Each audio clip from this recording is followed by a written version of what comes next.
Argumentasi ketiga sekarang yang terakhir. Rita Wahyu berkata begini, saudara. Jika Yesus sekedar lahir di kandang biasa, punya siapa kandang itu? Kita tidak tahu. Justru Yesus harus lahir di bagian yang menjadi representasi rumah Bapaknya, yaitu di Migdal Eder. Oh, kelihatan hebat argumentasi ini, saudara ya. Tapi ini konyol sekali. Ini argumentasi yang super konyol.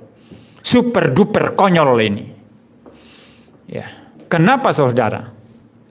Kalau betul kelahiran Yesus harus lahir di satu tempat yang terkoneksi, atau tempat yang menjadi representasi rumah Bapaknya. Saya sudah jelaskan di awal tadi ya, Migdal Eder ini adalah satu tempat di mana domba-domba dipersiapkan di sana untuk disembelih di bait Allah. Sehingga Migdal Eder ini adalah tempat yang terkoneksi, yang menyatu dengan bait Allah.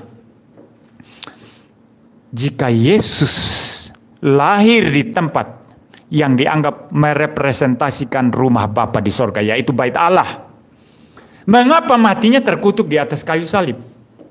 Mengapa matinya tidak di Yerusalem, tidak di depan bait Allah? Loh, ini kan tidak konsisten ya. Katanya, ini Rita Wahyu, saya baca ulang ya saudara ya. Jika Yesus sekadar lahir di kandang biasa, punya siapa kandang itu? Kita tidak tahu. Justru Yesus harus lahir di bagian yang menjadi representasi rumah Bapa. Ini dia bilang di dalam videonya, saudara. Ya, saudara cari videonya itu di YouTube. Ya.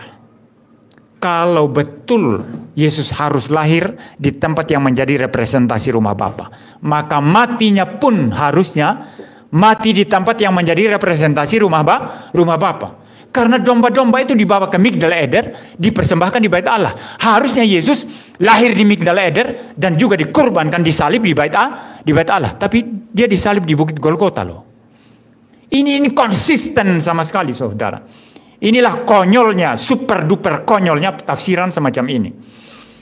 Akhirnya banyak orang Kristen itu kagetan, gumunan ya. Woi, ini hebat tafsiran baru. Tapi super duper konyol. Super duper konyol, saudara. Bantah argumentasi saya ini.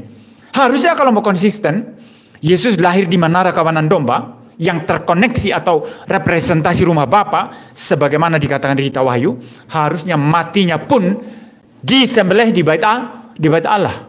Sama seperti domba-domba yang dipersiapkan di Migdal Eder, dibawa dikorbankan di bait Allah. Tapi tidak. Yesus dikorbankan di luar bait Allah, di Bukit Golgota. Konsistensinya di mana di sini? Konsistensinya di mana? Akhir kata, jangan gampang kaget.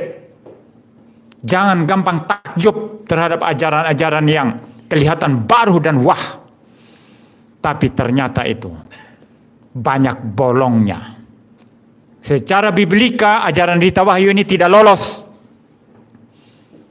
Secara dogmatika tidak lolos. Mari kita kembali kepada Alkitab. Yesus Tuhan dan Juru Selamat kita lahir di palungan, lahir di kandang yang hina, demi menjangkau kita yang hina, yang buta, miskin, melarat, dan telanjang. Pegang ajaran yang turun-temurun sudah dipegang dalam sejarah gereja. Yang itu bukan sekedar sesuatu yang biasa saja, tapi mempunyai makna yang sangat dalam secara teologis. Yesus lahir di kandang hina untuk kita. Karena kita ini hina, rendah. Maka Yesus merendahkan diri sedemikian rupa untuk kita. Inilah makna Natal. Kalau Anda mengasosiasikan kelahiran Yesus ke Migdal Eder yang mulia, itu tidak cocok dengan Natal.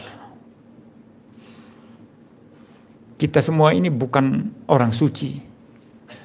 Kita semua ini tidak ada yang lahir di tempat suci.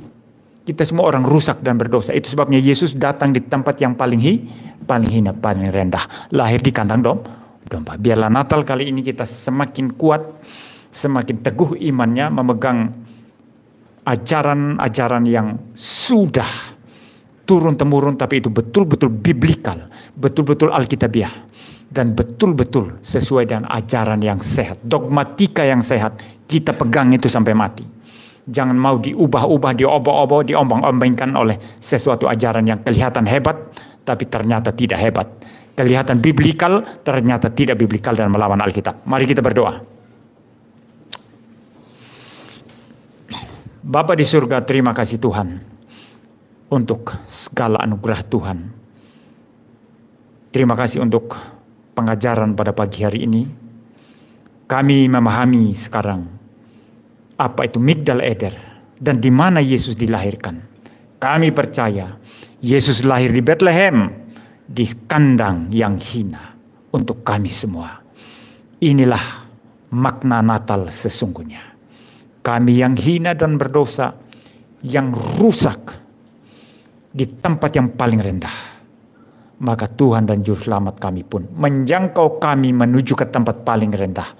Lahir di kandang hina untuk kami, untuk menebus dosa-dosa kami, menebus setiap kesalahan-kesalahan kami, supaya kami boleh diselamatkan, boleh menikmati anugerah Allah, menjadi anak-anak Allah yang berbagian di dalam langit dan bumi yang baru. Terima kasih Tuhan. Terima kasih untuk segala anugerah-Mu pada saat ini. Biarlah kami pulang dan merayakan Natal tahun ini dengan pemahaman yang betul-betul Alkitabiah.